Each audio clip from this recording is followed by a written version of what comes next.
Pernah tak rasa cemburu bila tengok orang lain ada pasangan sedangkan kita ni masih sendiri? Rasa cemburu tu normal. Kadang kita rasa cemburu tu sebabnya kita pun rasa ingin bahagia. Betul tak? Yang tak okey bila cemburu tu datang dengan rasa hasad dan juga dengki yang menyebabkan kita rasa sakit hati tengok orang lain bahagia dengan pasangan. Sedangkan kita ni hubungannya kerap sangat gagal. Kena faham, bahagia orang lain tak pernah mengurangkan pun sedikit rezeki kita. Kalau cemburu, jadikan ia dorongan untuk kita berusaha untuk capai bahagia yang sama. Tapi bukan dengan orang yang sama tau.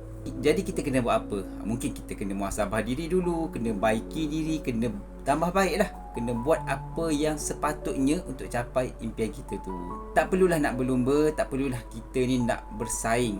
Dan juga tak perlu kita bandingkan. Sedangkan setiap orang ada garis masa yang tersendiri. Daripada runtuhkan bahagia orang, lebih baik bina bahagia sendiri. Dengan tenang dan juga dengan penuh maruah. InsyaAllah kalau anda sedang mencari bahagia untuk tahun 2026 ni dan juga anda sama-sama tak tahu kat mana nak cari calon pasangan untuk membahagiakan anda, untuk anda bahagiakan dia, jom ke Tiljannah.my, tempat orang single berkumpul. Manalah tahu sikit hari lagi anda dah pun capai bahagia anda macam orang yang anda tengok tu.